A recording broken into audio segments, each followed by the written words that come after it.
नमस्कार। शरणम शरण के इस अंक में आपका स्वागत है। बात मैं शुरू कर रहा हूँ डोनाल्ड ट्रंप से।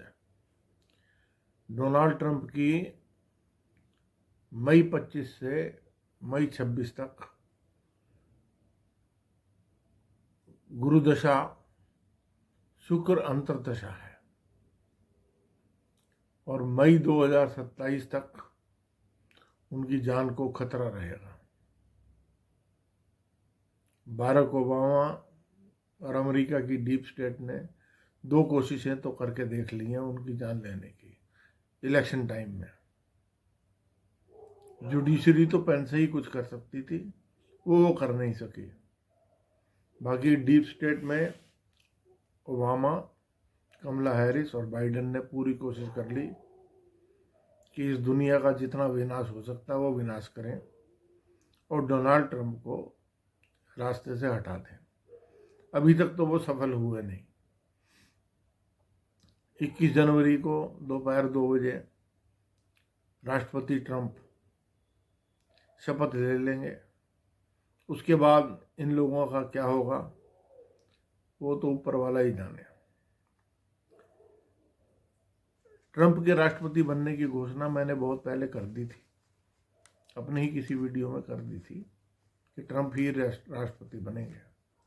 लेकिन अब एक बहुत ही गहरी सूचना आई है और वो सूचना ये है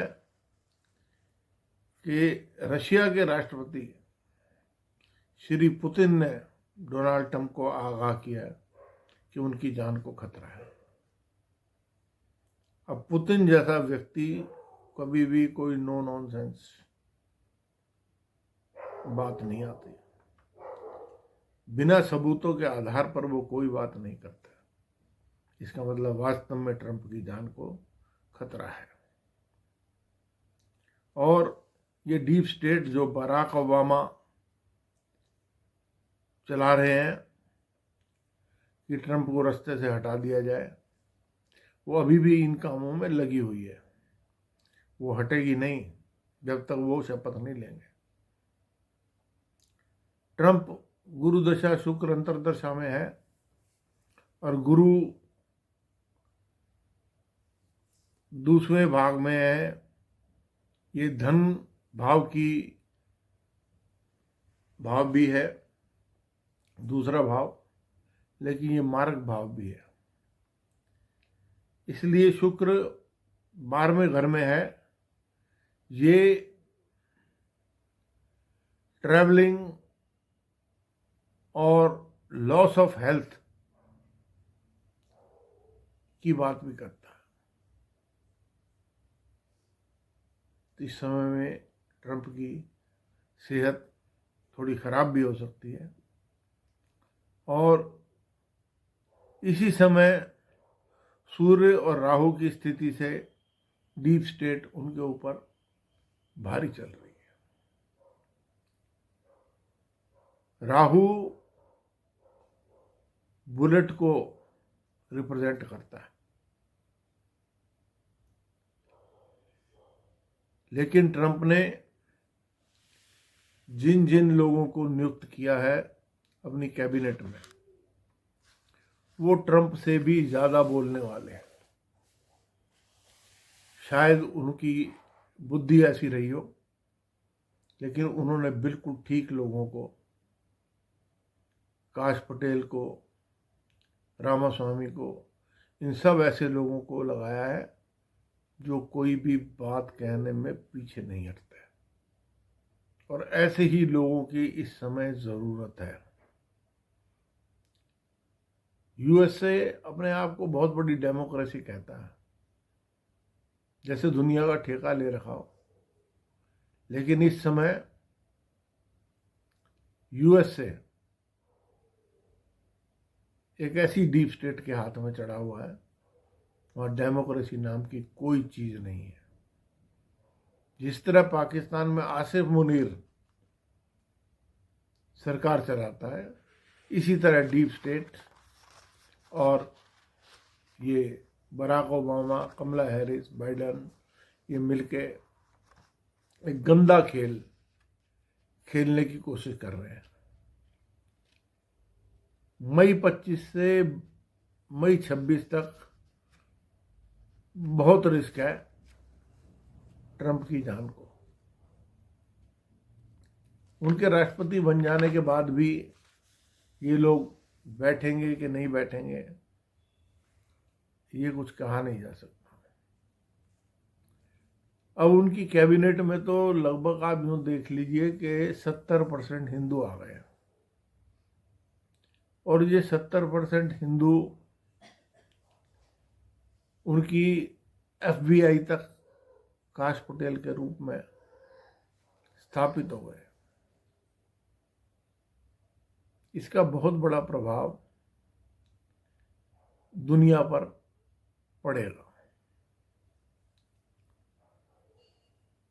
ट्रंप कभी भी किसी बात को कहने से पीछे हटते नहीं है।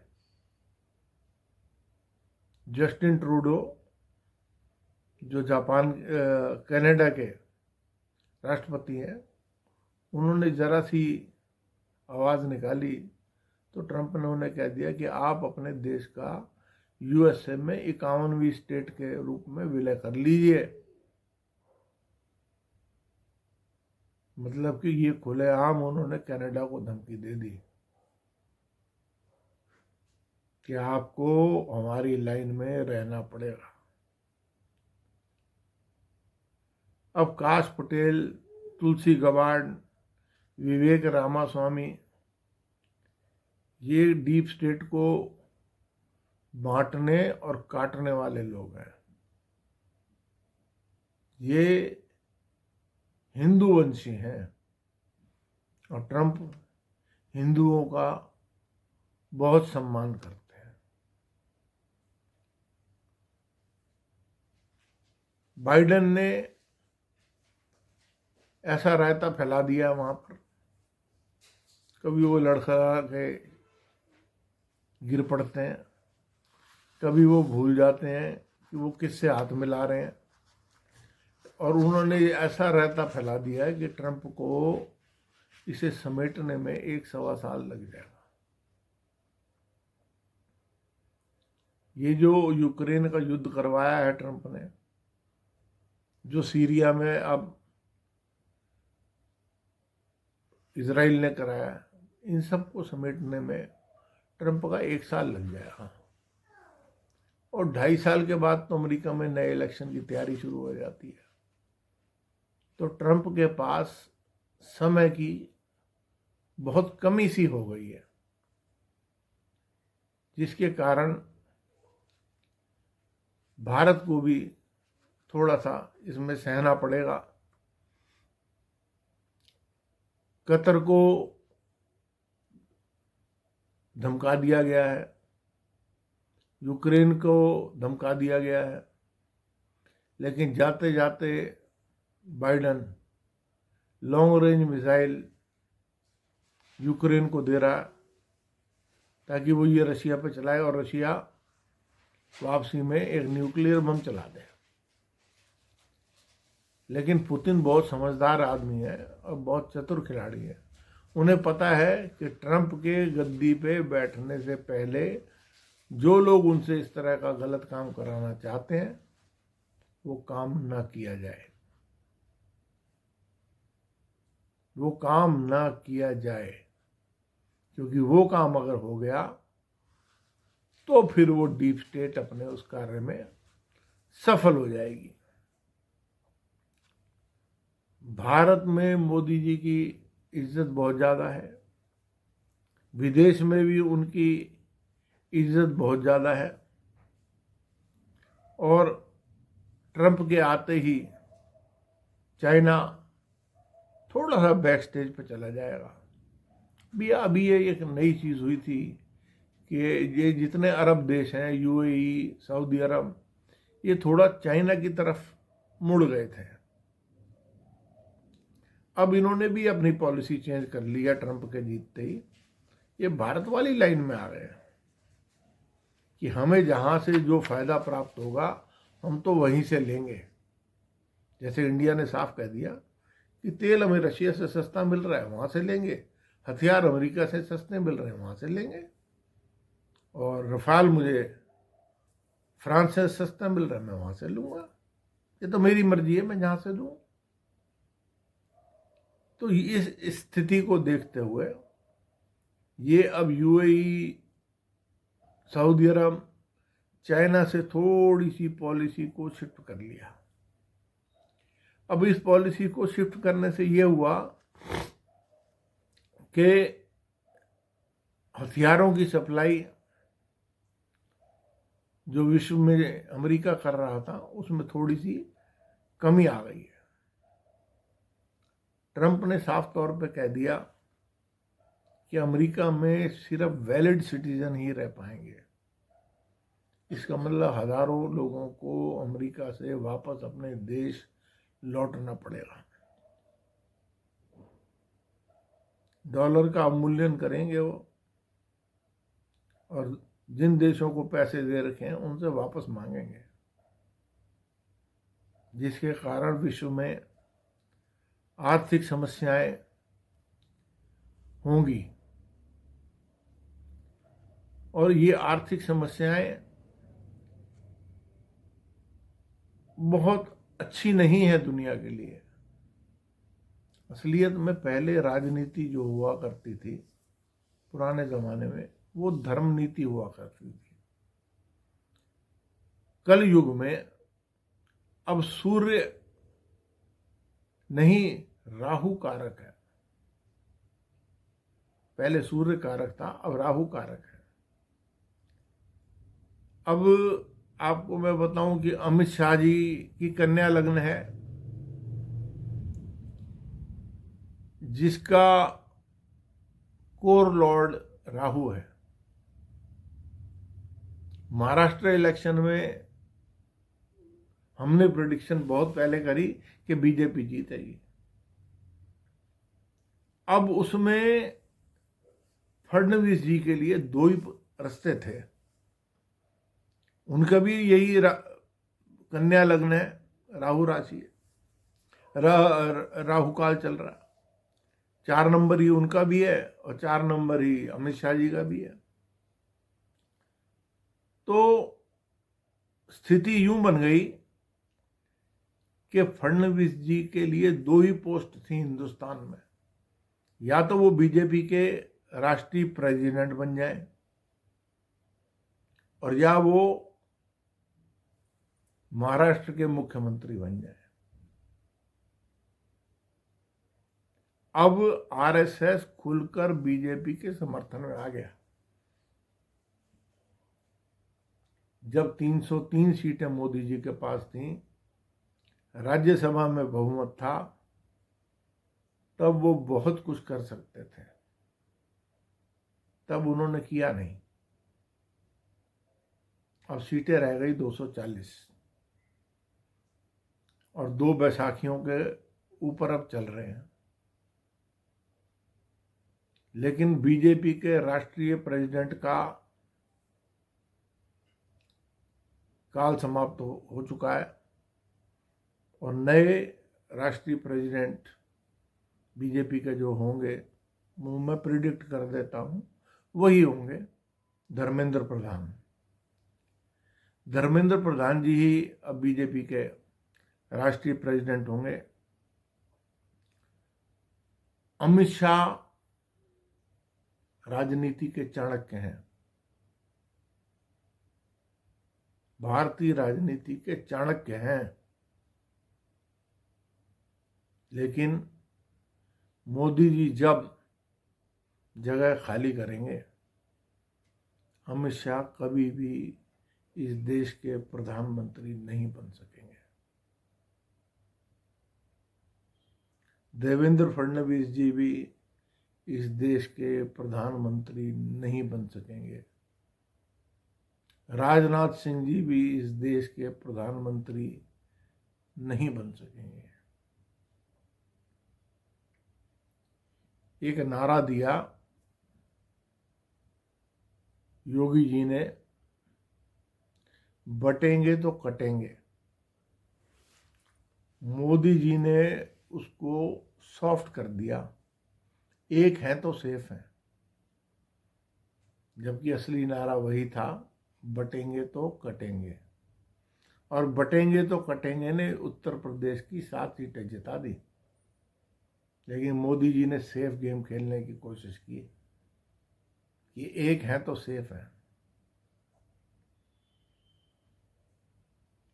सबका विकास, सबका विनाश हो गया, वो नारा नहीं चला पिछले इलेक्शन में। सबका साथ सबका विकास नहीं चला, इसीलिए नहीं चला कि सॉफ्ट नारा आपके हिंदू मतदाताओं को मत डालने के लिए घर से बाहर नहीं निकालता। राष्ट्रीय स्वयंसेवक की संघ की भी उपेक्षा हुई, लेकिन अब राष्ट्रीय स्वयंसेवक संघ खुलकर सामने आ गया है। और इसके खुलकर सामने आने की वजह से, खुलकर सामने आ जाने की वजह से सारी बातें बदल गई हैं। और अब भारत के अगले प्रधानमंत्री माननीय योगी आदित्यनाथ होंगे। माननीय योगी आदित्यनाथ ही होंगे। मतलब इतना आप समझ लीजिए कि योगी आदित्यनाथ का अगर अमित शाह विरोध करते तो वो अहमदाबाद की अपनी सीट भी नहीं निकाल पाते। ये पक्की बात बता रहा हूं मैं आपको कि वो सीट भी वो नहीं निकाल पाते। लीडर वह बनेगा इस देश का जो बाकी सारी स्टेट से जीत दिला सके, कम से कम 10-15 स्टेट से जीत दिला सके। अमित भाई सिर्फ गुजरात में ही सीटें दिला सकते हैं। फडणवीस जी सिर्फ महाराष्ट्र में सीटें दिला सकते हैं। लेकिन योगी जी का ही करिश्मा है कि पूरे ही पैन इंडिया वो सब जगह से आपको सीटें जितवा कर दिला सकते हैं। तो उनके अगले प्रधानमंत्री बनने के राह में कोई भी रोड़ा नहीं है।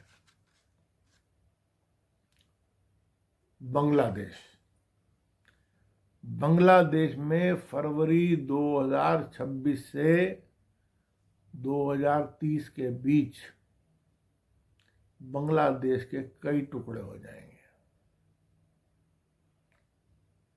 कई टुकड़े हो जाएंगे। और जनवरी 26 से पहले पहली बार सन 71 के बाद भारतीय फौजों के पांव किसी विदेशी धरती पर पड़ेंगे, चाहे वो पाकिस्तान हो, चाहे वो बांग्लादेश हो, चाहे कोई और देश हो। लेकिन हर हालत में इस प्रेडिक्शन को नोट कर लीजिए कि भारतीय फौजों के पैर किसी देश की धरती पर पड़ेंगे। और बांग्लादेश का काम 2027 के यूपी इलेक्शन से पहले हो जाएगा। हर हालत में पहले हो जाएगा। योगी जी इतनी वेट नहीं करने देंगे।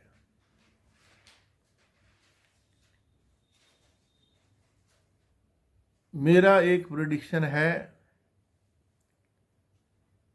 कि 2026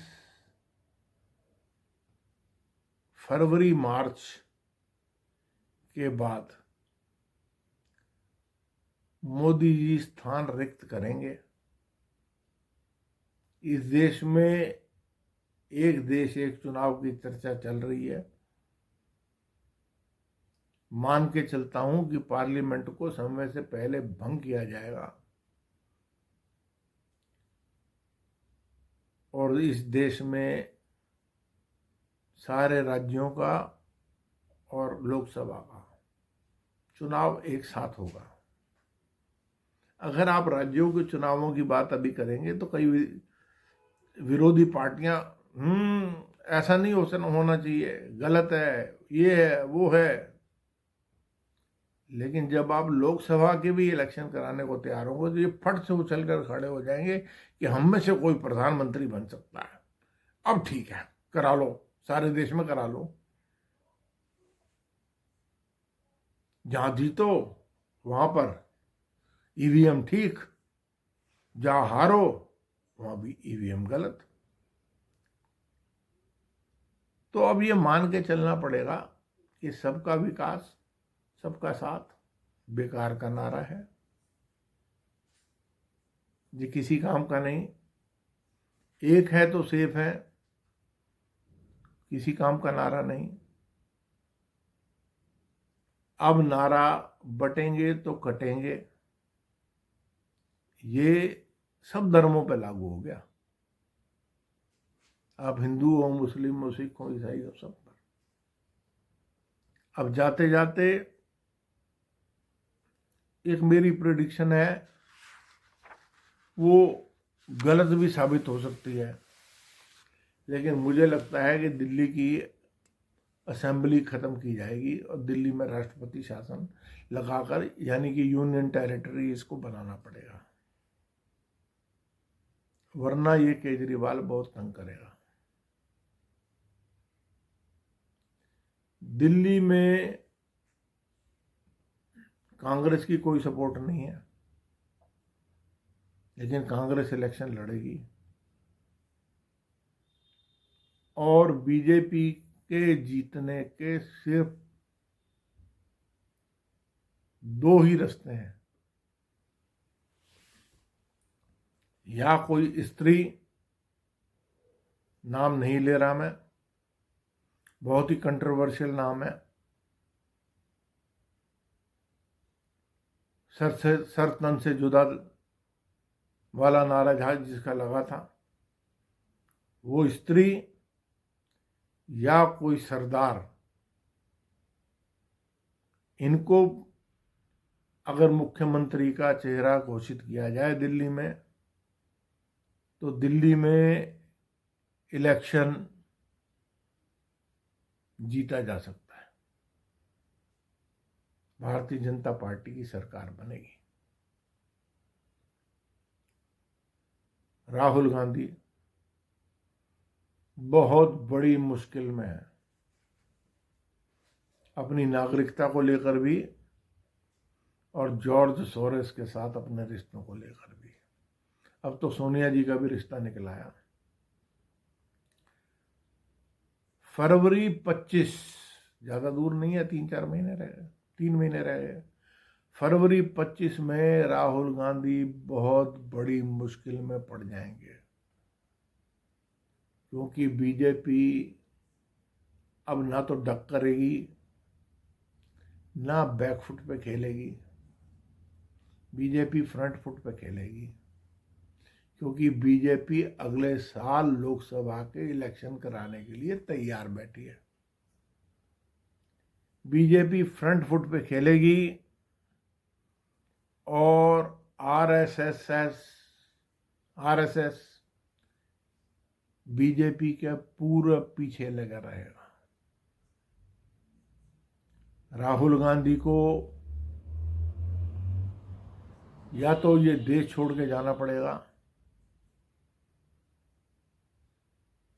या राजनीति से संन्यास लेना पड़ेगा। राहुल गांधी के लिए 2025 बहुत बुरा समय लेकर आ रहा है।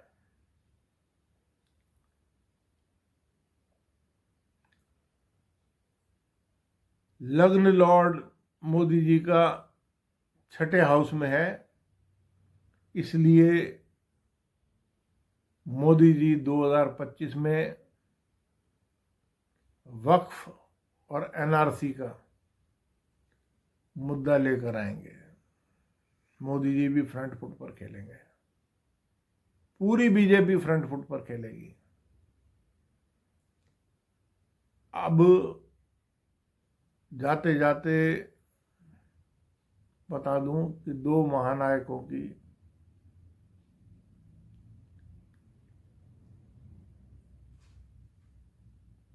अगले थोड़े से समय में,